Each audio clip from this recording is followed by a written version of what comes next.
Welcome to the Gridiron Show, where once again we're going to look at the good, the bad and the ugly in the NFL this week, including some surprising quarterback performances and, in fact, in the Chargers case, a surprising quarterback. We're going to talk about some slightly disappointing teams for the season so far, and of course a week absolutely ravaged by injuries, all coming up, plus the things we loved, the things we hated, and our unheralded players of the week. I'm delighted to say that, as always, we're joined by editor of Gridiron Magazine, Matthew Sherry. Hello, Will. His book came out last week. There you go. There's the first mention. We'll make sure it comes a few more times during the show, so don't worry, we'll get there. Features editor Simon Clancy. Hey, buddy. Greetings, Willie. And Kalyn joining us from Bleach Report again, out in the States, where she was in Chicago to see one of those horrible injuries. And as the rest of us just watched them stack up on TV, and it was just a devastating afternoon of it. It was wild. I will say, just this is a random note before I get into injuries.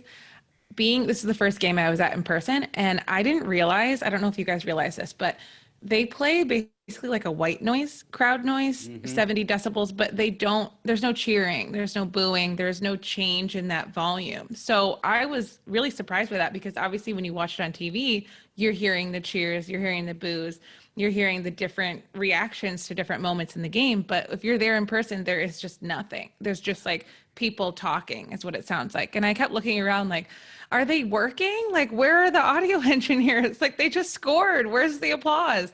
But then I Googled it, and I find out that's just on the broadcast. So it was really weird.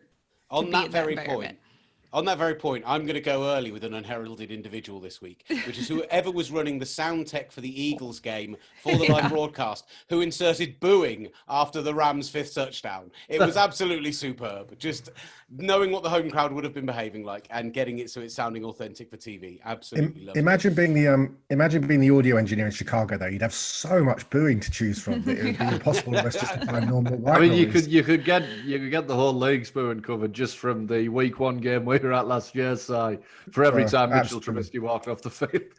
That's true. Yeah. That's a great point. And walked on it. Yeah. Right, plenty for us to crack into, including we might talk about old MVP Mitch, as nobody's calling him at this point, as we crack into it. But we're going to start off with the good. And I mentioned about some surprising quarterback performances, but also a surprising quarterback. I feel like we should start off with the Bills, though. Josh Allen, who it's fair to say we riled up a few Bills fans last week on social media, came out, and I know he wasn't proving us specifically wrong, but came out and proved the kind of NFL glitterati wrong. And maybe it's 2 bad defenses in a row, but he looked damn good this week. He's proven nobody wrong. Yeah, well, it's just too early. I can't. This may be the hill that I die on ultimately, but I've seen this play out so many times before when, people are ready to anoint somebody and suggest that all of the flaws that are pointed out, the media are wrong for pointing them out because they have a couple of good games. Byron Jones left this game really early, so he was going against a Miami secondary that was without its big star addition, and somebody who me and Cy discussed the other day played exceptionally in week 1 against New England. And I mean, we don't need to talk about the Jets. It's the Jets. And I still saw him miss some really easy throws. I'm not sure any of those issues have really been fixed. The reality is that he's on what is probably the most talented roster in the NFL alongside the Saints. So I would expect them to win handily in their opening 2 weeks, and they've won the first game handily, and we're in a closer game than I think they should be against a Miami team. I apologize, Si, but I think you'd probably agree with that yourself. So, yeah, I mean, it's way too early. I mean, Phil Simms saying he's currently the league's MVP. I mean, have you watched anything that's happened with Seattle in the first 2 weeks? He's not even close to being the MVP. So yeah, for me, not really proving anything wrong. I'm willing to be proven wrong over time, but certainly not willing to say that I've been proven wrong yet. I was going to bring this up when we talk about Kirk Cousins later, but it applies to this situation as well, obviously. I think the Bills look great for that Stephon Diggs trade. The Vikings, not so much. You really see what a number 1 receiver can do for your team and your quarterback. And I was just talking to an agent the other day, and he said He used to be a scout. He used to be in personnel. And he was like, we would have this debate all the time. There are not 32 number one receivers in the NFL. So when you have one of those guys, it is so important to hold on to them. And as we see with Minnesota, I think Adam Thielen's better served as a number two instead of a number one. And Diggs is that number one guy. And you've just seen, I mean, the Bills have the best passing offense in the league right now. They're leading the league in passing yards. Diggs has really seemed to make a difference for Allen and for that offense as a whole. So I think that trade has really helped them. And I'm kind of a fan of Josh Allen right now. Like, I'm buying it. Unlike Matthew, I'm here for it. There we go. think, Bills fans won't hate all of us. Yeah, the point you make about Diggs is really interesting, actually, because I think it underlines the importance of a great route runner.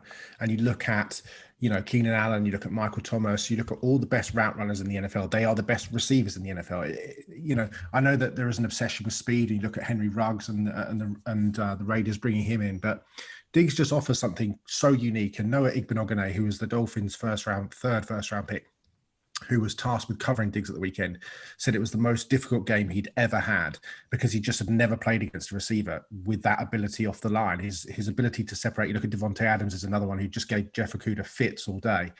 As for Allen, I obviously was forced to watch the game because of the Dolphins, so I was forced to watch Allen.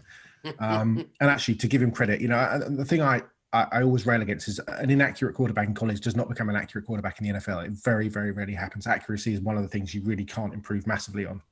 And his accuracy has been pretty horrendous for a first round, for a top 10 quarterback.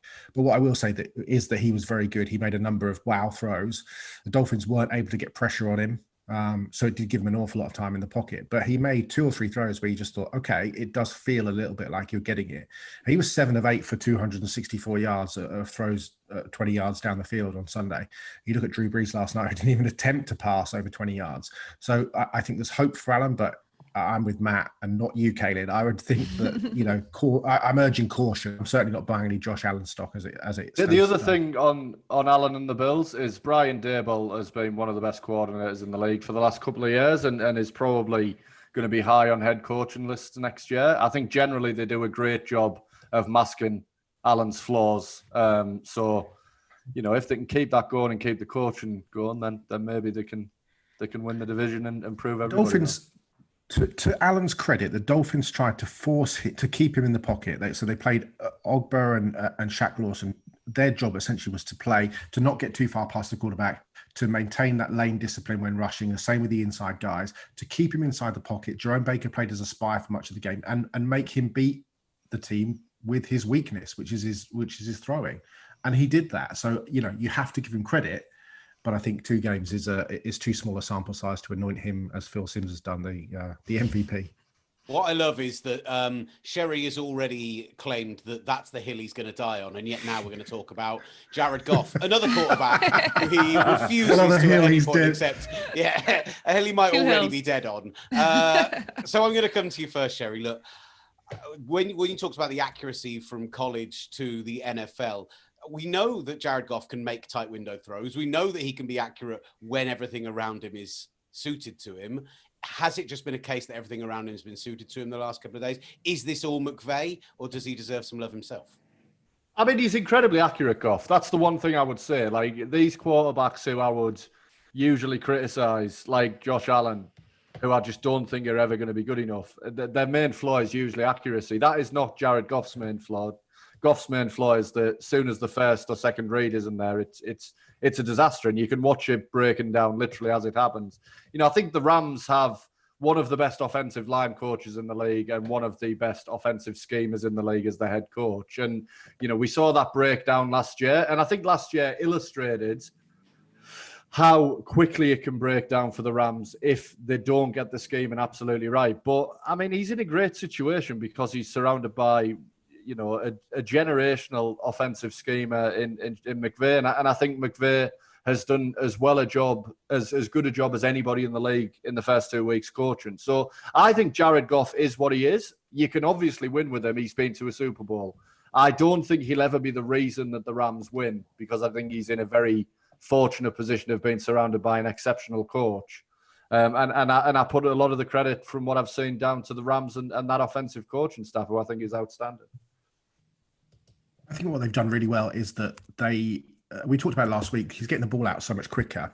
And it touches on that point, Matt, that you just made about him not having that first, going to that third read has always been a difficulty for him. I think that's part of the reason why they were happy getting rid of Brandon Cooks. You look at Cooper Kupp and Robert Woods, they are outstanding receivers in terms of getting immediate separation. The ball comes out so quickly that he almost doesn't have to get to that point. Cook's obviously much quicker, and therefore the vast majority of his routes were at that intermediate and deeper level. Whereas Kupp and Woods work so well in that sort of intermediate area. And I think he's made really good steps. We talk about system quarterbacks, and is Goff a system quarterback? I think every quarterback is a system quarterback, and I think what McVay has done is essentially just tailor everything that he does well. And now you're seeing that on a Sunday. They've got rid of those late switch releases, which the receivers were playing last year and the year before when he struggled. That's all gone from the offense. And I credit McVay and Goff to a great extent to actually look at their faults that he has and change them.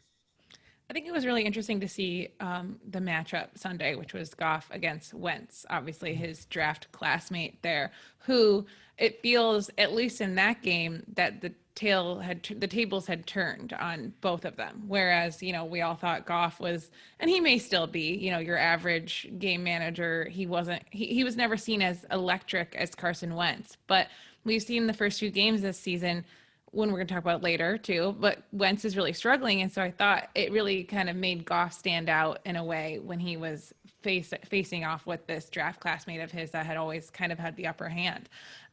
So that was interesting. And I do think, he's looking a lot better. I think he threw 16 interceptions last year. And in the first half against Philadelphia, he was incredibly accurate, 12 of 12 for 145 and 2 touchdown passes just in that first half.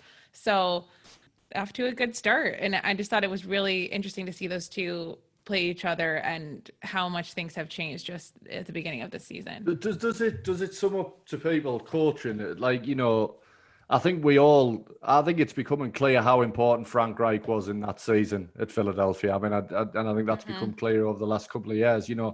One of my unheralded performer actually was going to be Aaron Cromer, who is the Rams' run game coordinator / O-line guy, because I think he is one of the underrated, we talk about, I think it's Mike McDaniel in San Francisco. There are lots of these guys who nobody knows about around the league who are massively important to coaching staffs. And sometimes we focus only on the head coach.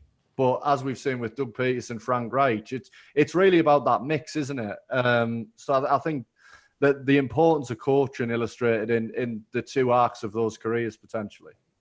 Jeff McLean, who covers the Eagles, had a really interesting story a couple weeks ago, actually, about the weird how there's too many cooks in the kitchen on the Eagles offensive staff this year.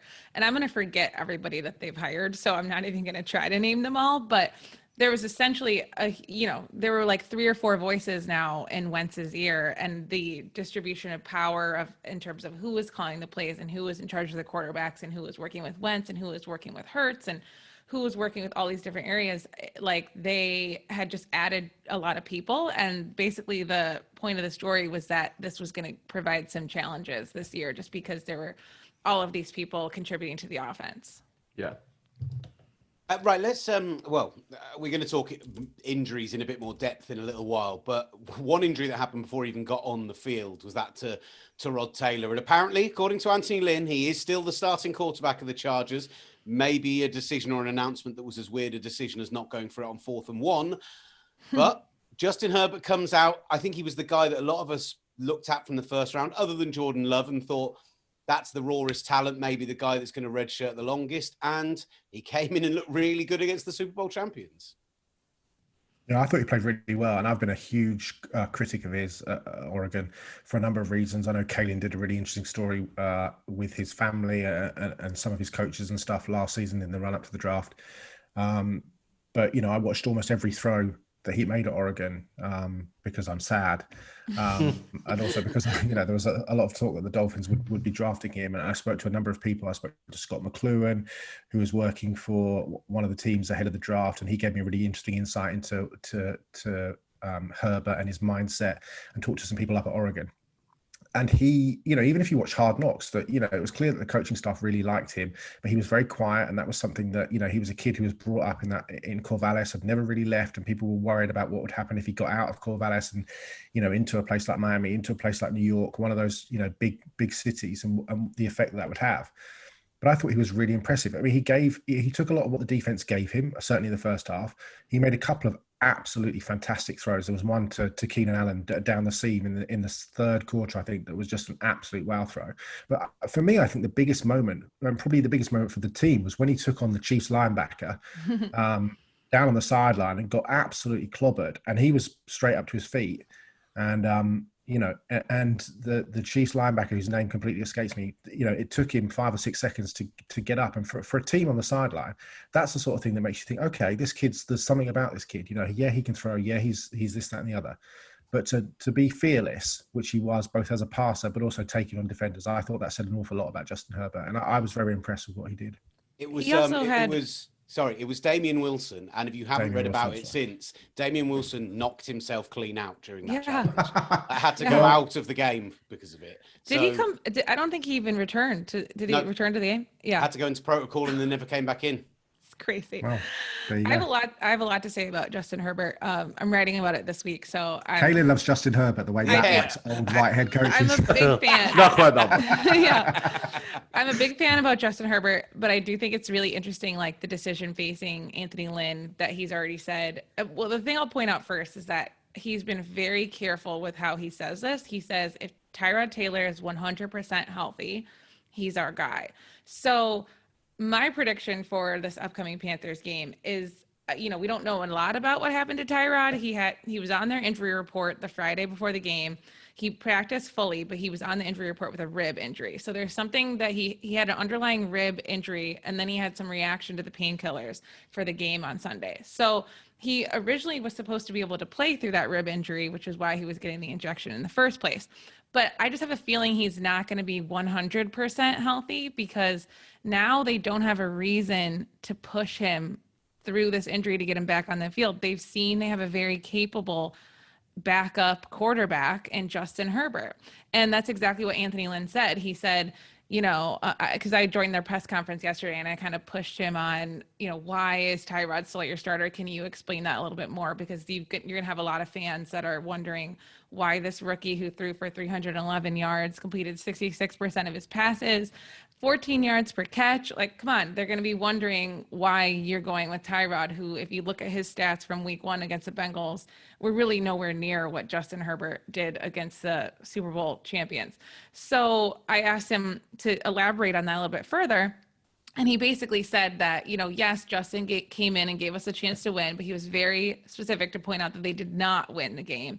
So I feel like if they had actually won, we might hear something different from Anthony Lynn, but he said he's still a rookie. He's a backup for a reason.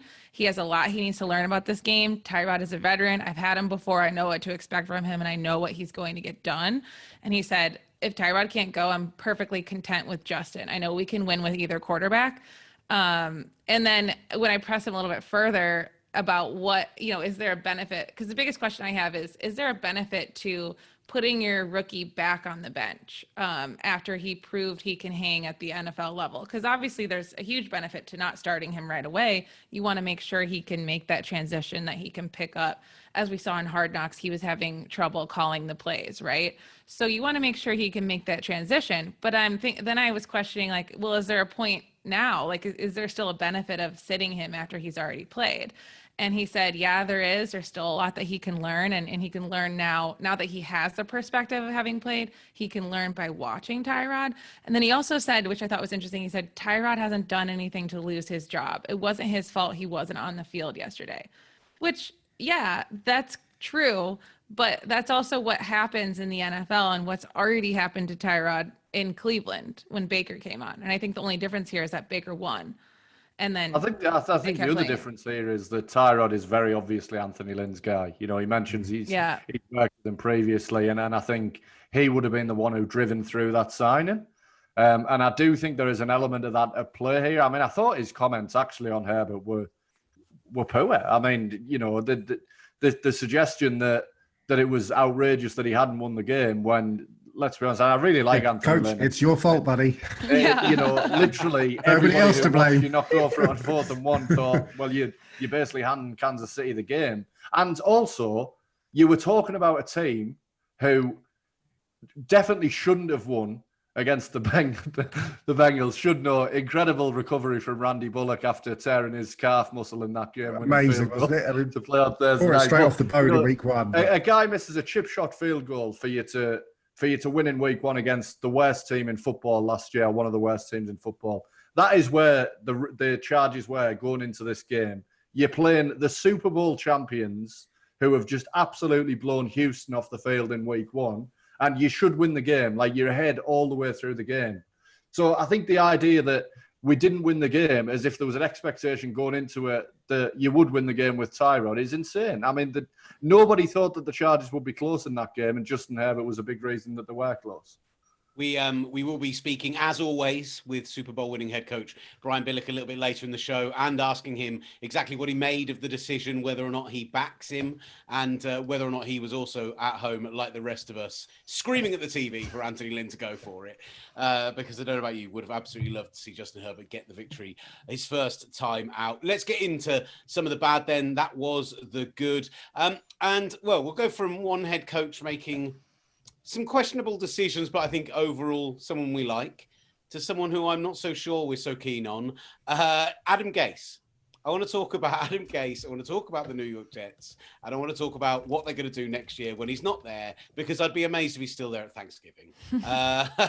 Simon, I'm going to come to you first because you have the most Gase experience and maybe at some points have been the biggest Gase defender. I think that's a complete fabrication, Will. I'm going to spend the next 5 minutes searching WhatsApp while you converse and then post it on the screen. Matt, don't you talk about what you've written about Adam Gase in WhatsApps, mate. I went through it on Sunday. I found some awfully bad looks for you when it comes to I agree. I used to be a fan as well. I can't deny that. I mean, the Gase thing is so interesting. I remember doing a story for the magazine and spoke to somebody very high up in the Dolphins front office who said that Stephen Ross, and this was a direct quote, Stephen Ross believes he's got his next Don Shula. And we wrote that in the magazine. And I don't even think he got his next David Shula, let alone Don. I mean,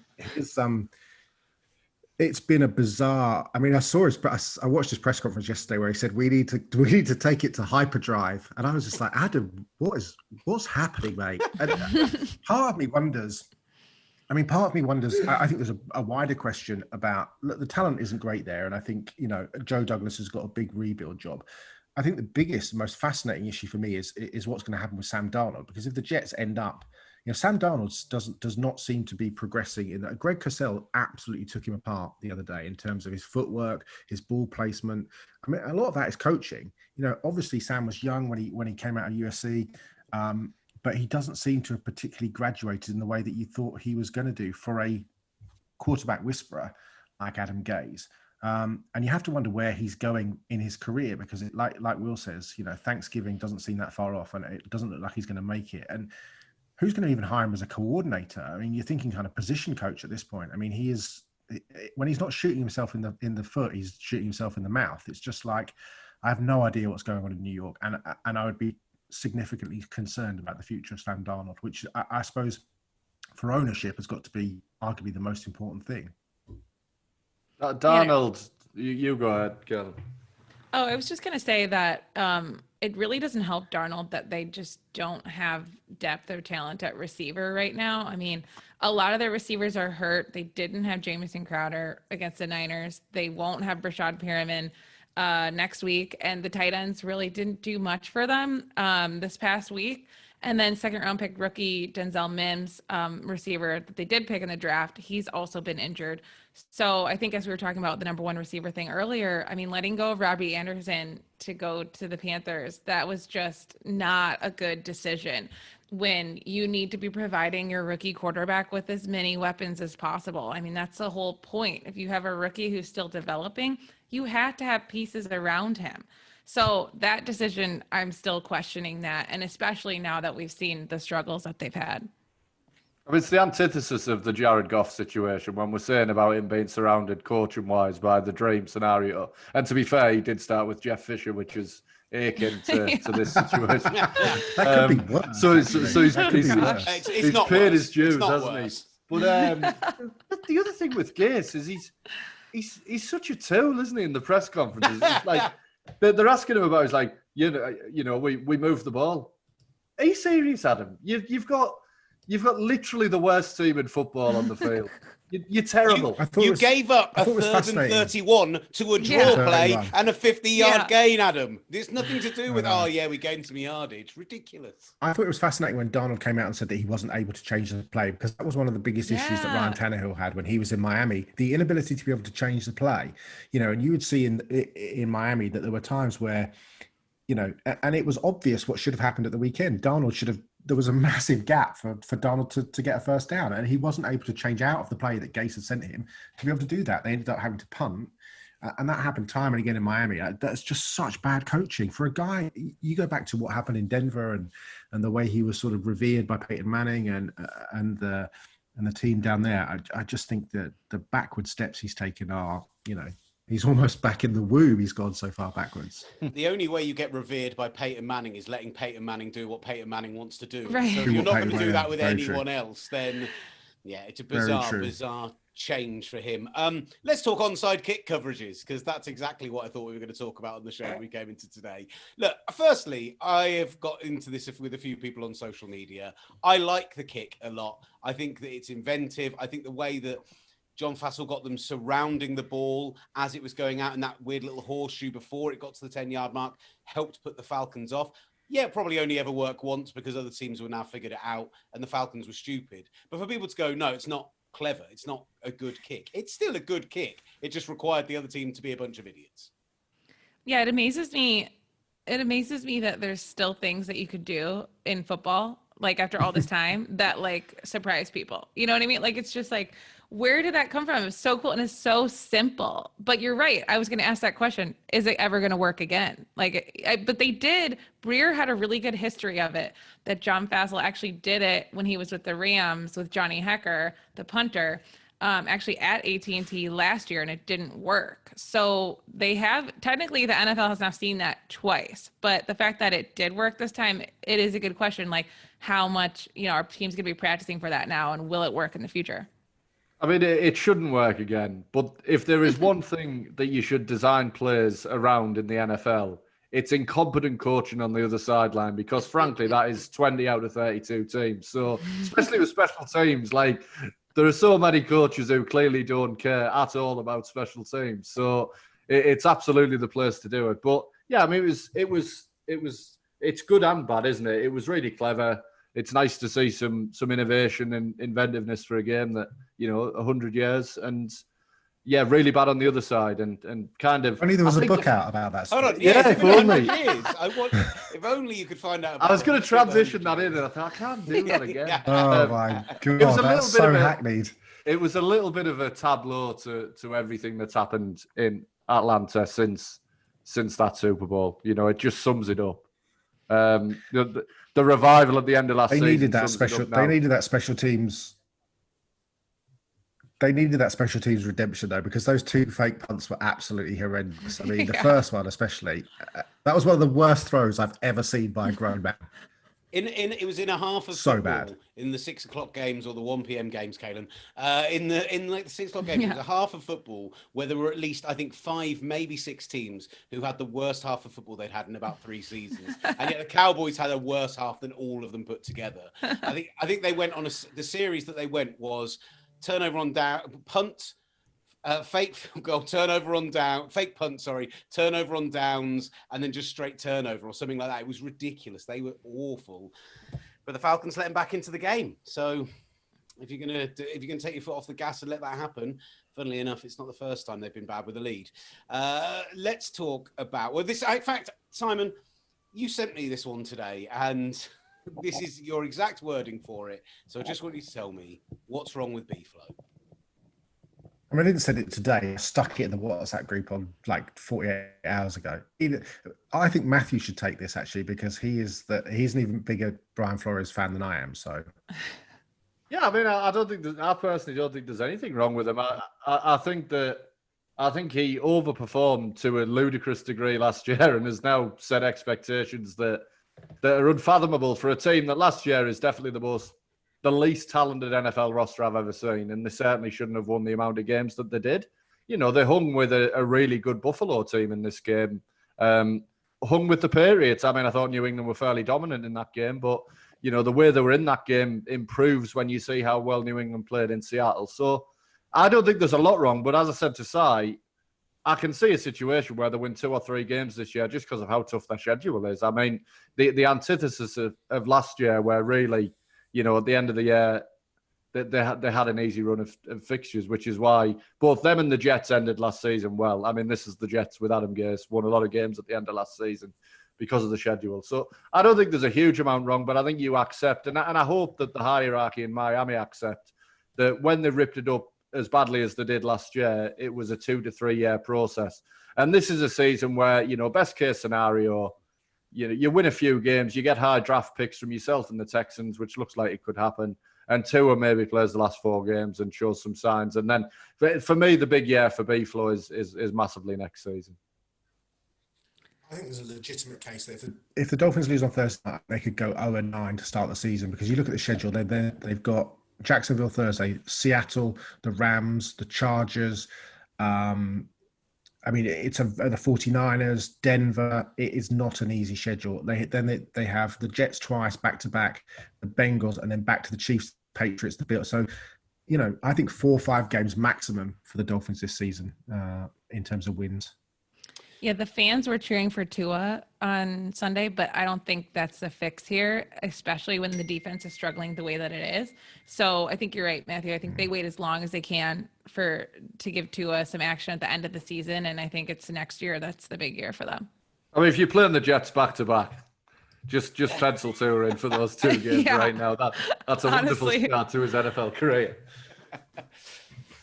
On that point, that's one of the games from this weekend, as we get from the good to the bad to the ugly, that involved more injuries than any other. But it was an absolute epidemic across the league this weekend. I mean, Kalyn, we mentioned it. You were there in Chicago to see what happened with Saquon Barkley. And I mean, a team that don't have high hopes or high expectations for this year, and yet still you see the reaction to that, what an impact losing a player of that value can have, even to a team who don't expect to win very many games this year. Yeah, I mean, that's the worst news that the Giants could have had all season, I think, because they've just built their team around him completely. Dave Gettleman was very deliberate in drafting Saquon Barkley and has been super deliberate in designing everything basically around him, which has proven why that's not really a structurally sound way to go about things, just because of the injury risk at that position and the short careers there. And I think for Saquon, I mean, this is worse. This is way worse for Saquon as an individual than it is, honestly, for the Giants, because, you know, he's going into 2021 and he's eligible for a second contract for the first time. But now he's coming off an ACL tear, and he only had something like 20 carries this season and had negative yardage on 9 of those. So he really didn't get to prove much this season. And I think this injury could really cost him millions of dollars, because then, you know, he's going to have to prove himself next season coming off an ACL tear. Who knows if he's ever going to return to the same level of play that he was before this injury. Was it more, Kalyn, firstly, what was more heartbreaking, being there to see Saquon get injured, or knowing that your boy Drew Lock was going down on the other side of the country? That was really sad. I mean, honestly, it was really hard to keep up with all the injuries. There was actually like a Niners scout seated. He was doing the advance for the Giants because they played the Giants this week. He was seated a couple of rows down from me, and we were kind of like tracking the injuries. And just I mean, they're slowly slumping down into his seat. Yeah, he was like, oh, okay, well, they were carted off, like Solomon Thomas, Nick Bosa, first quarter. Like, what is going on? Yeah, so that was crazy. And yeah, the Saquon injury was really sad because, I mean, I just feel for that guy, because he might be losing millions of dollars here. I mean, I do obviously sympathise massively with Saquon. I wouldn't be surprised if it ends up being of benefit is the wrong words, but I think the Giants might find out more about Daniel Jones through this, because they kind of have to turn it over to him in a really important year. Mm-hmm. I think Dion Lewis, actually, if he's the Dion Lewis I saw 2 years ago. Is still a very, very good player. I mean, Lewis in his final year in New England was one of the best 5 backs in the league, and has been criminally underrated in the 2 years since.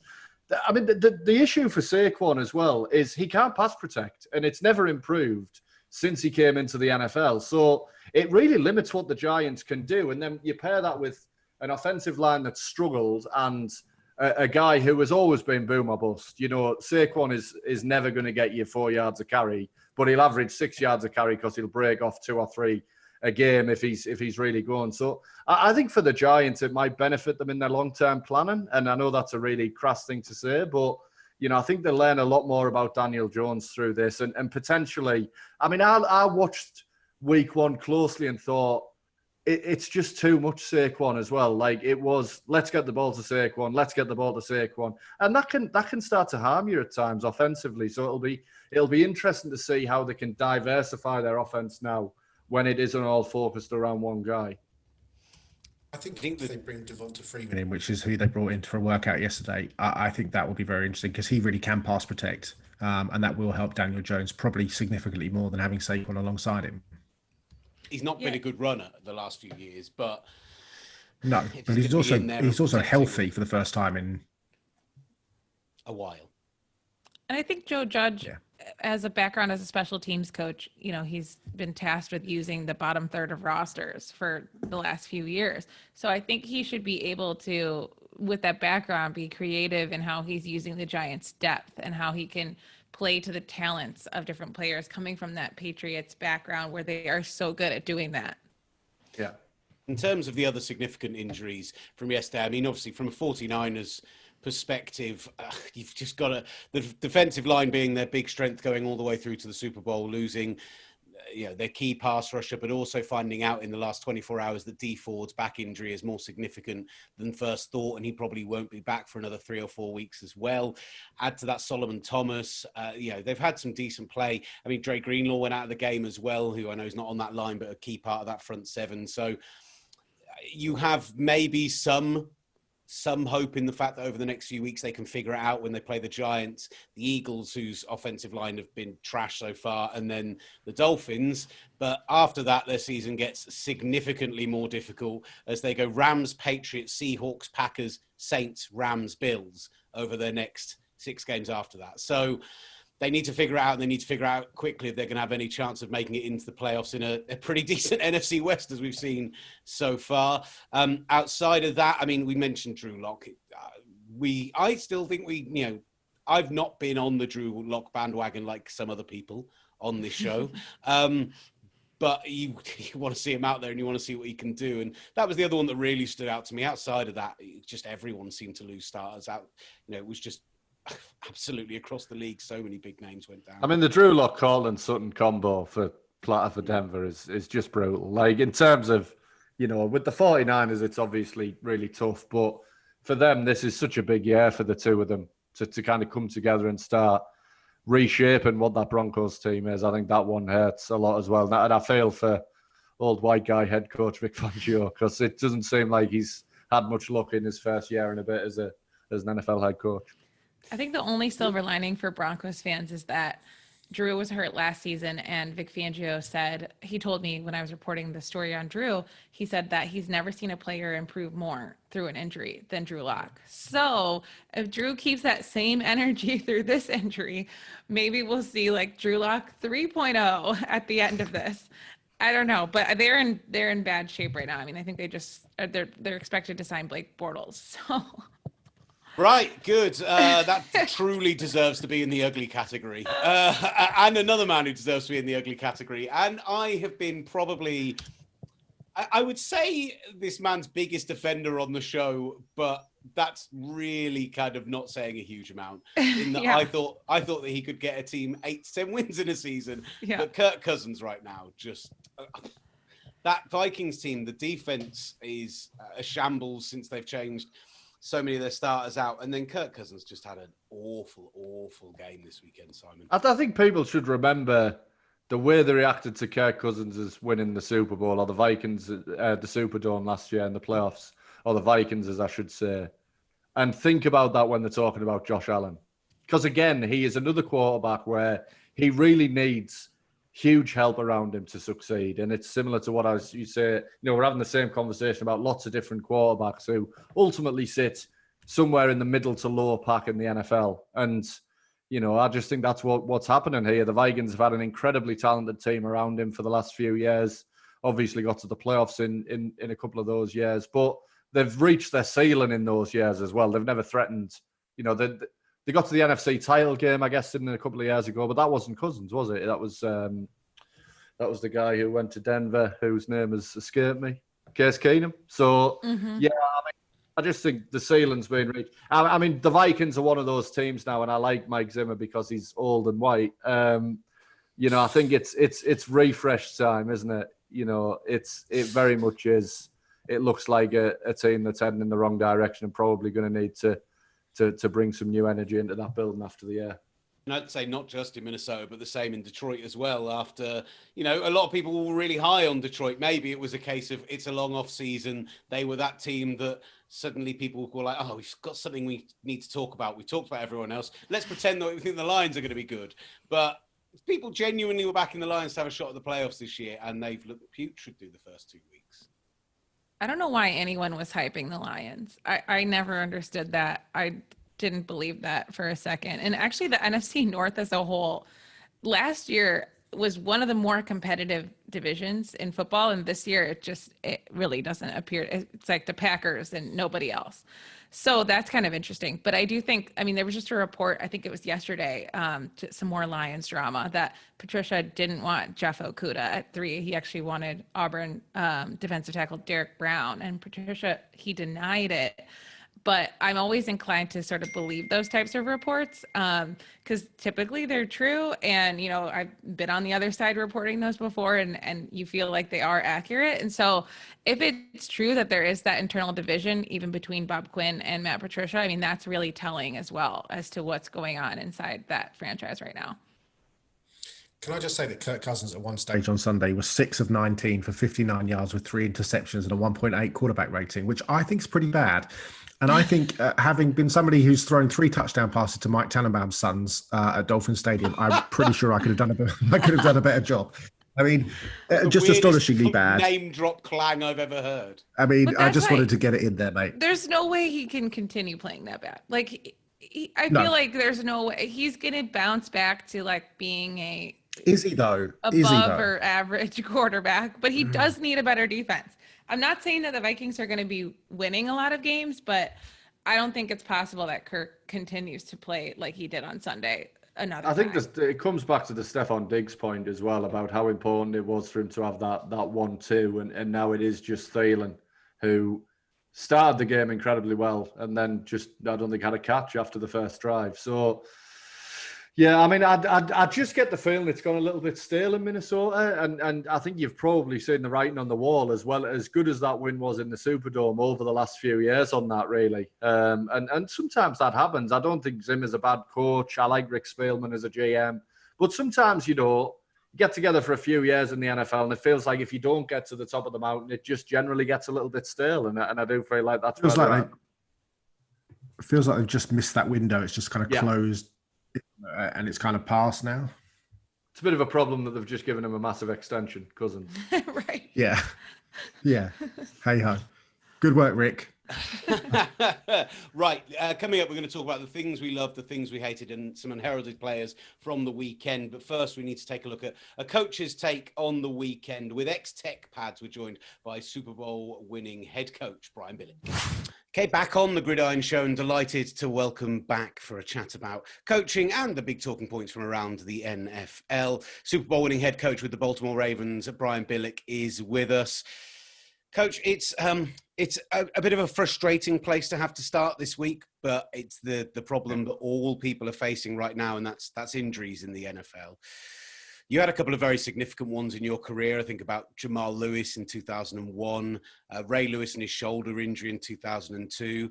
How do you deal with it as a coach when you lose a player who is in that very top tier, a leader, someone who is a real difference maker?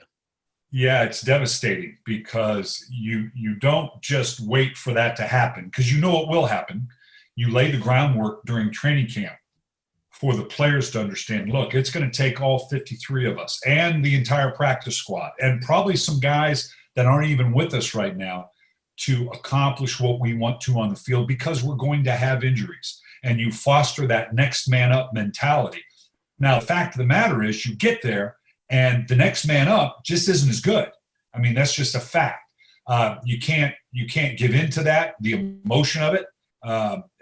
Shakespeare said, sweet are the uses of adversity. Okay, well, yeah, and it is something you can maybe rally your team around to a degree, but make no mistake, particularly some of the caliber of players that we're talking about with Bosa and Barkley, what they mean to those teams, it's a substantial effect on them going forward.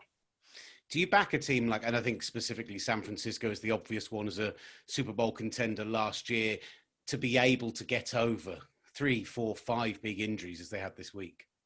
Well, when you get to a Super Bowl and you go back and you do the post-mortem on what happened during the season, for the most part, not taking away anything from the win and that you are indeed the Super Bowl champion, you'll look back and see that you stayed relatively healthy, that there was probably some other team that could have challenged you for that spot, except for a couple key injuries. But that's just the game. That's just the way it falls. And so you don't get into it. You don't focus on it. As a coach, there's no purpose. I mean, you may spend 10 minutes feeling sorry for yourself, but then you've got to move on, and your team's got to move on. And you've got to be very conscious of the mentality of your team, that they don't give in to that self-pity, give into that, oh my gosh, what are we going to do now? You have to fight that almost on a daily basis until you get back on the field and show, yeah, we can survive this. It's going to alter what we do, but we can survive this. It leads us quite nicely into a recent Super Bowl losing team at the Atlanta Falcons, and another devastating loss for them, losing a big lead this past weekend against the Dallas Cowboys. Is there something in the suggestion that people have put forward that there is a mental problem with this team, that they've almost never got over the 28-3? I don't put a lot of stock in that. Yeah, is it going to leave a mark? Yeah, you better believe it. And for the organization as a whole, and more specifically for the head coach, believe me, ownership, that something like this lingers. You got to believe that Dan Quinn, you know that ownership, Arthur Blank, you know that Dan had to think back, oh my God, this is the Super Bowl all over. And when a couple of those happen, even though you'd be hard pressed to quantify, okay, this is what you did or did not do, it's not fair, but that's going to be how it's characterized. And so unfortunately for Dan Quinn, they can obviously fight their way out of it.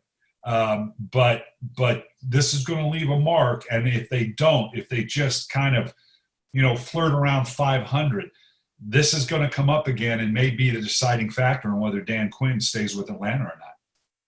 Now, on a conversation that we had last week on the idea of, I think it was around Mike McCarthy last week, how much stock people put into analytics and 4th and 1 and all of that stuff. We had a really prime example this week in overtime in the Chargers-Chiefs game, a chance for a huge divisional win with a young quarterback coming in and everything else that came with that. Anthony Lynn and the team decide not to go for it on 4th and 1. What did you make of that decision? Might you have made it differently?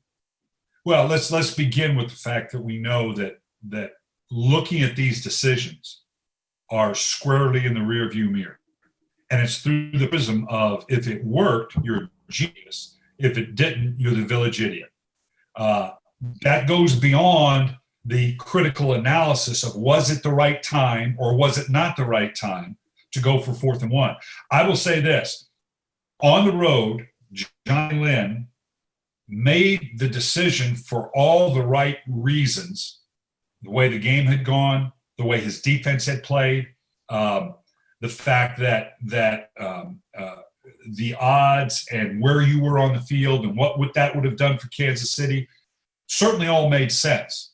Having said that, at the end of the day, that's where you look, whether you look at the analytics or it's a gut feeling, you got to ask yourself, do I really want to give the ball back to Patrick Mahomes and that Kansas City offense? How many times did we see that, even in the playoffs, of them coming back from that deficit? Now, On the flip side of that, if you decide to go for it and you don't get it, we'd be crucifying them right now. How do you go for it on 4th and 1 when you're going to give the game to the Kansas City Chiefs? Don't you believe in your defense?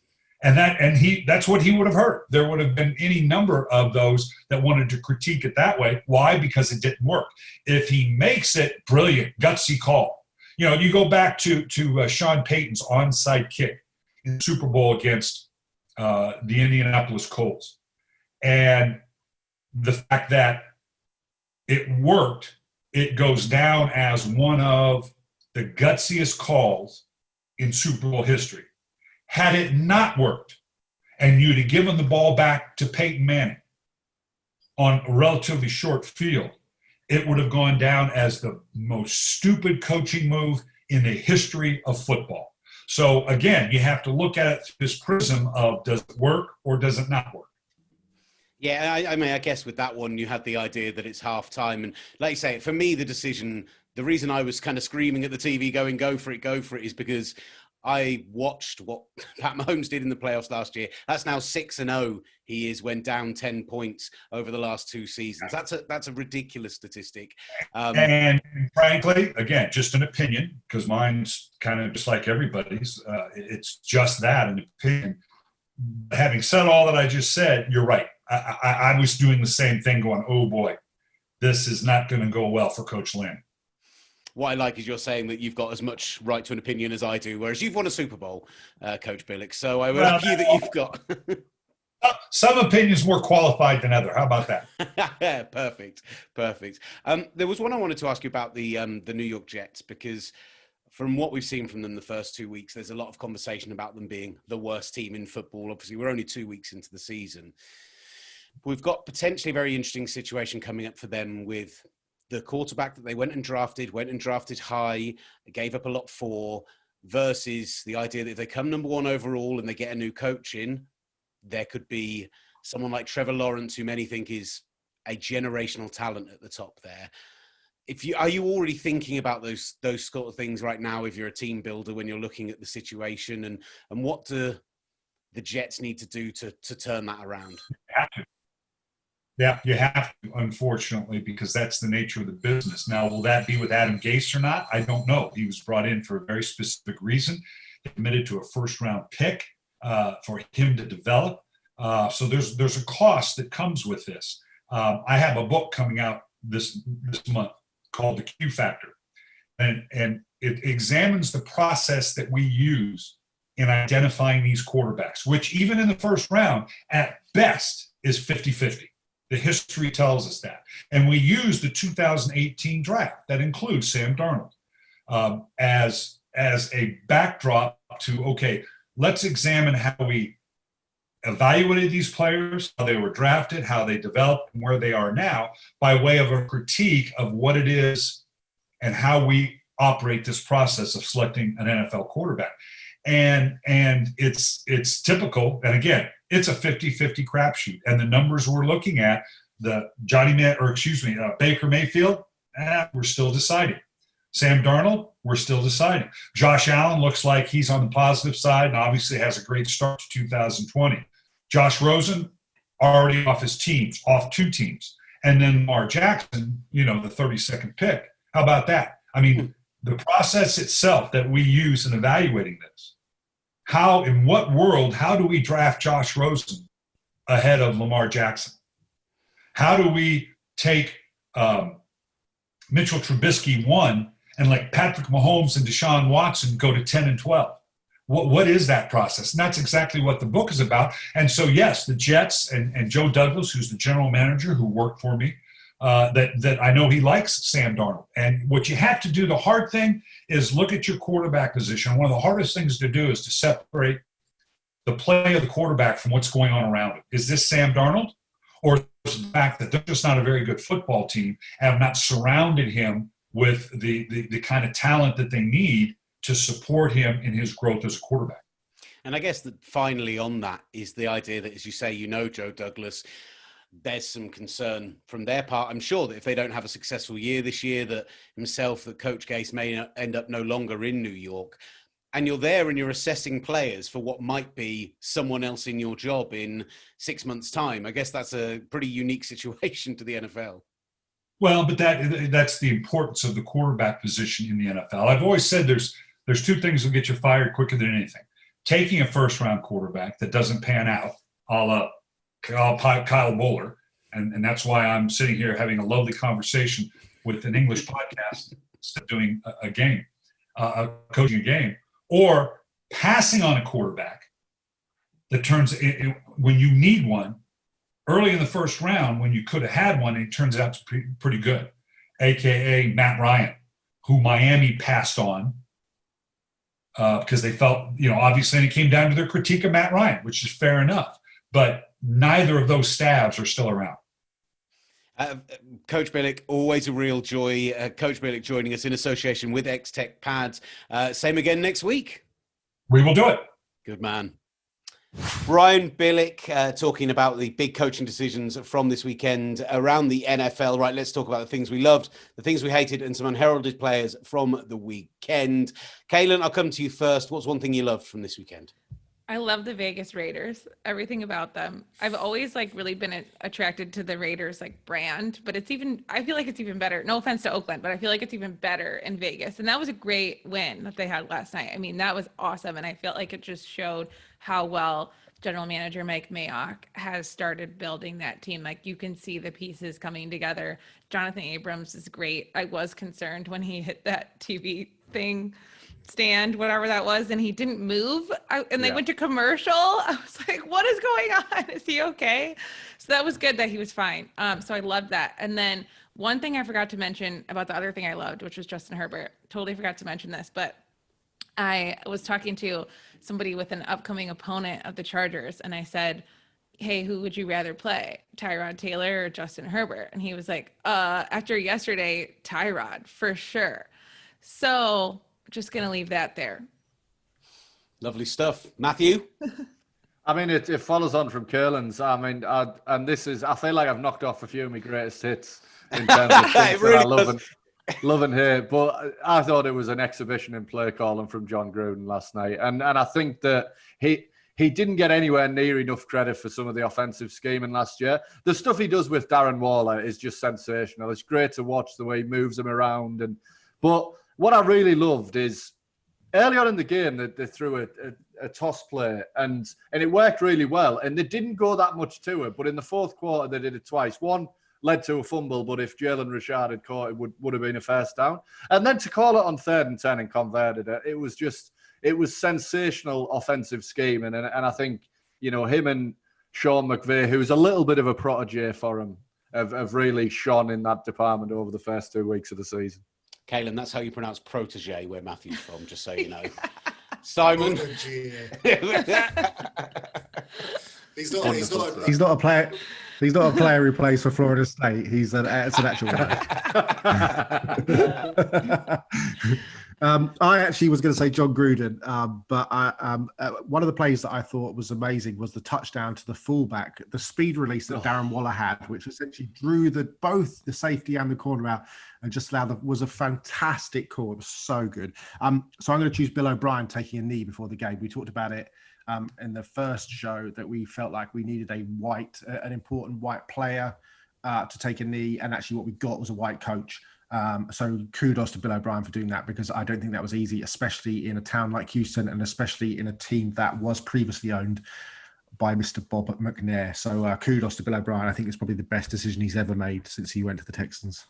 Wonderful. I want to know, Sherry, if he's doing his greatest hits, we're going to go to things we hated. Matthew, are you going to talk about the play call for the Patriots on 4th and 1 last night, because they didn't go for a quarterback bootleg near the goal line, so we can really tick off every single one of your favorites? It probably works. I mean, I always think it works less with the big win with the quarterback bootleg is when you call it with Peyton Manning, because literally nobody sees it coming and it's a guaranteed touchdown every time.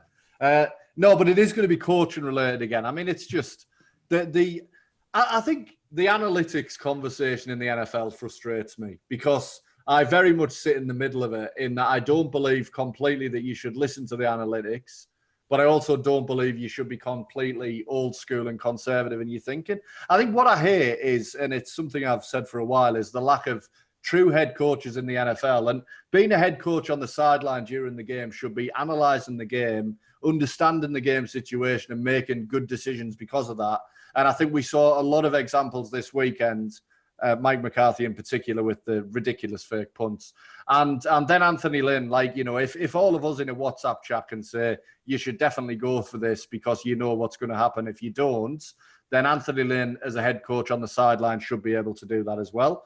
So I think, you know, I saw a stat and it really irritated me that said, oh, Lynn made the right decision because it was this percentage. No, rubbish. Yeah, he had Patrick Mahomes on the other side, who then drove down the field against a great kicker. And what happened is what everybody with a brain could predict would happen. So I think the nuance of that debate, or the lack of nuance of that debate, irritates the life out of me.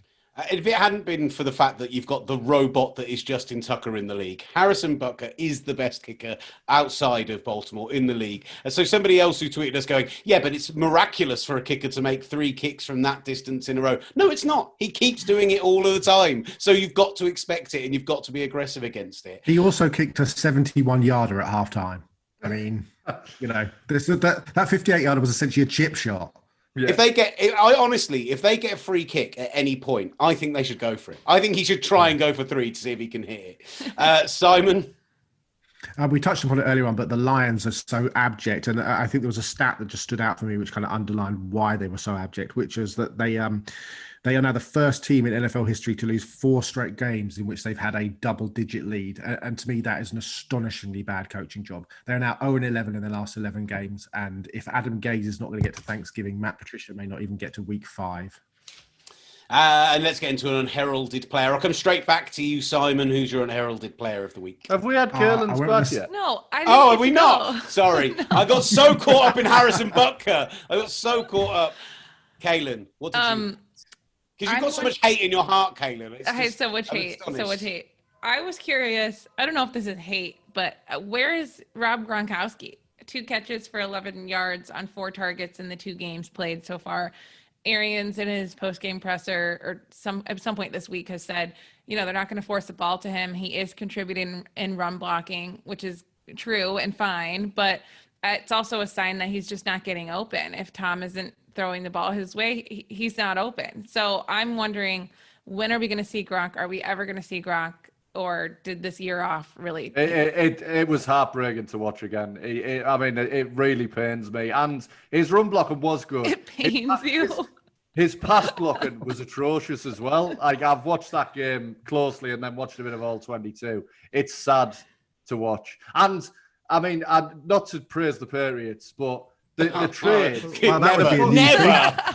4th round pick that they got for him is going to go down as one of the great trades because it's painful. It's really painful to watch how bad he looks. Hey, guys, he was on Hans' team for the onside kick and he made the catch. So That's there's true. a contribution. There you go. One thing that he did in the whole game. Now let's talk about some unheralded players. Simon, who would you like to pick? I chose Jamal Adams last week and probably could have chosen. There was a point in that game on Sunday night where Jamal Adams essentially just took over.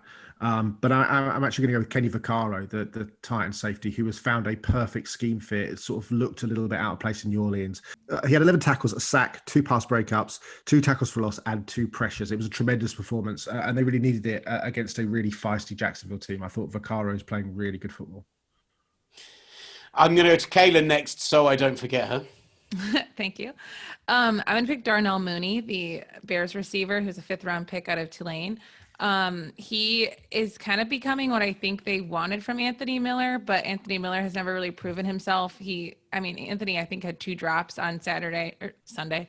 Darnell Mooney, Mitch connected with Mooney for a touchdown. That was actually really impressive, both for Mooney and for Mitch. It was kind of a 50-50 ball in the end zone. He was covered by Giants cornerback Corey Ballantyne, and Mitch sort of stepped up in the pocket, stepped back. And I think maybe 2 years ago or last year, he would have tried to scramble for a couple of yards and just bail on the play. But he kind of pointed to his guy and was like, all right, I'm putting it up for you. And it was an ugly ball, but it doesn't matter because he found him and it was really impressive. And Darnell has been getting a ton of action. And I think he's really impressed Bears coaches.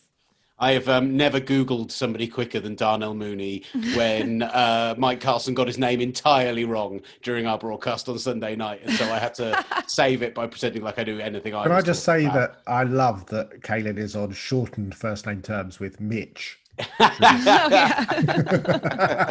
MVP I mean, Mitch. I can never keep track if he's Mitch or Mitchell. I feel like it changes every year. The coaches call him Mitchell, but I don't know. I just don't really like that. As with his play, just completely inconsistent what his first name is going to be. Hey-o. Matthew, take us home. Tristan Wirfs. I mean, I watched the Tampa game very closely, but he had a really good game. And I think we were talking last week about how important it is that they find some offensive linemen, obviously a first-round pick. And I think Sai had said, had some struggles early in camp, was really impressed with him, particularly in the run game. Kind of, as I watched that game quite closely, made some notes. Gronk terrible, Wirfs really good. So Really yeah, that was in-depth analysis. I did. This I man didn't bring wrote a my book. stats to this, I don't but think you've heard.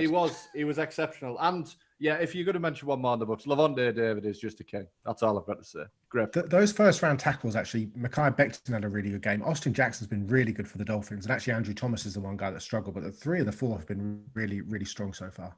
Which is rare as well. They often struggle, don't they? At the start, tackles in particular, one of those positions. So yeah, that was really notable.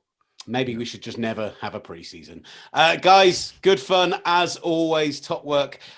Check out everything we're doing on social at Gridiron, at UK Gridiron. You can find our waiver wire pickups on there as well on the YouTube channel. And you can we'll have some cuts going out from the chat with Brian Billick, some extra stuff that maybe didn't make it onto the podcast. So check it out on there and all the stuff we'll be doing over the weekend as well. Look out for Kalyn's piece on Justin Herbert. That'll be coming out later this week. And buy Matthew's book, because it's very good. There you go. Thanks. Is that your first review? Yeah, I've had it. That's harsh, mate. I wouldn't take that. I'm really upset. I'm kidding. It's Matthew, plug it and tell everyone where they can get it. No, any given It's beautiful. Sunday, the NFL's 100-year history in 20 games. I'll send you a copy, by the way, Kalyn, if you send me your address. Oh, yeah, that'd be great. So, yeah, it came out last week. It was, for a decent part of last week, the best seller on Amazon in the history of sports category. So, yeah, buy it and learn about the history of this great game. There we go. I'm It's sure. thick as well. Look how thick it is. There's also, 100 interviews, of which, how many did I tell you were Hall of Famers, say? Over 50 Hall of Famers. 33 Wow. Hall of Famers, you told me. Yeah, so, yeah. Massive. Well done. Good stuff, guys. Thank you. So thank you very much for listening and watching. This has been The Gridiron Show.